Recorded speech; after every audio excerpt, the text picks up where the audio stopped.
O poder pode silenciosamente transformar o coração humano. No início, um governante pode simplesmente desejar a vitória. Depois, ele passa a almejar influência. E, por fim, admiração. Mas, com o tempo, o poder começa a sussurrar coisas perigosas aos homens. Em 4, você é maior que os outros. Você merece adoração. Você não precisa mais de Deus. E ao longo das Escrituras, alguns dos governantes mais poderosos da terra acreditaram nesses sussurros. Reis cercados por exércitos, reis sentados em tronos de ouro, reis temidos por nações inteiras. Por um instante, eles pareceram intocáveis, mas, repetidamente, a Bíblia revela a mesma verdade arrepiante: nenhuma coroa pode proteger um coração orgulhoso do julgamento. Nabucodonosor era o tipo de governante que os homens temiam mesmo à distância. Quando seus exércitos marcharam, as nações tremeram, cidades se renderam antes mesmo do início da batalha. E no centro do maior império da terra estava um homem, o rei da Babilônia, Pestec. Seus palácios transbordavam luxo, muralhas imponentes cercavam a cidade, jardins se elevavam acima do solo em uma beleza estonteante. Tudo em Babilônia demonstrava poder, e tudo em Nabucodonosor demonstrava grandeza, pelo menos aos seus próprios olhos. Anos antes, Deus havia advertido o rei por meio de sonhos, advertências sobre o orgulho, advertências sobre o julgamento, advertências de que a grandeza humana jamais se mantém acima do céu por muito tempo. Mas a prosperidade tem o poder de fazer com que os avisos pareçam distantes. E certa noite, Nabucodonosor caminhou lentamente pelo telhado de seu palácio real. A cidade estendia-se infinitamente sob seus pés. Lâmpadas a óleo tremeluziam nas torres e muralhas. A música ecoava pelas ruas lá embaixo. O império parecia eterno. O rei parou e, por um longo momento, simplesmente admirou tudo que acreditava lhe pertencer. Talvez as memórias lhe inundassem a mente. Batalhas vencidas, reinos conquistados, inimigos esmagados sob o poder da Babilônia. Então, finalmente, o rei falou em voz alta: "Não é esta a grande Babilônia que eu construí com meu grande poder e para a honra da minha majestade?" As palavras ecoaram orgulhosamente no ar noturno. E então, silêncio. Por um breve instante, tudo pareceu inalterado. O palácio ainda estava de pé. A cidade ainda brilhava. O rei ainda respirava o ar da grandeza. Mas o céu ouvira cada palavra. E antes que a frase tivesse saído completamente de sua boca, veio o julgamento. O poderoso governante que outrora comandou impérios subitamente perdeu a sanidade. Não gradualmente, não anos depois, imediatamente. O rei que outrora reinava sobre as nações foi expulso do meio dos homens. Suas vestes reais desapareceram. Seu trono sumiu atrás dele. A voz que outrora comandava exércitos tornou-se o grito de um homem destruído. Os dias passaram. Depois, as semanas. Depois, os meses. A chuva encharcou seu corpo em campo aberto. Seus cabelos cresceram longos e selvagens. Suas unhas engrossaram como garras. O governante da Babilônia vagava como um animal sob o céu. E talvez a parte mais assustadora de todas tenha sido a rapidez com que a grandeza desmoronou.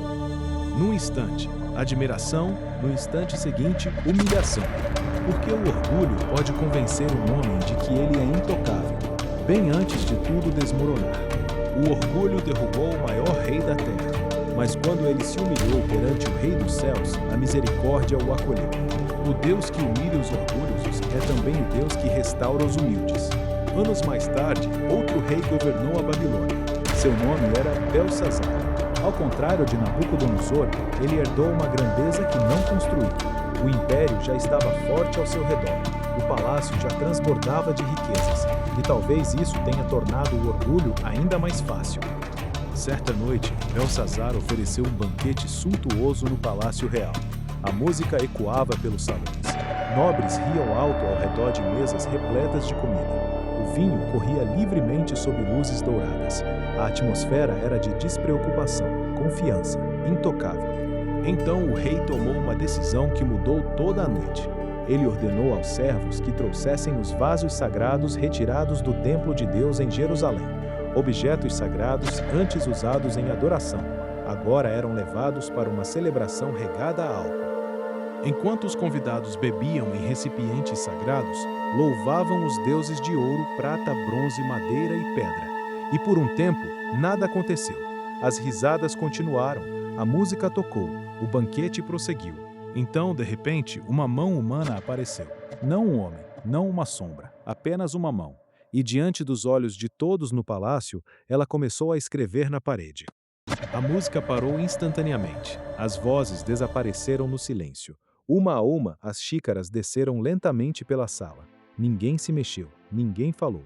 O rei olhou para a parede horrorizado.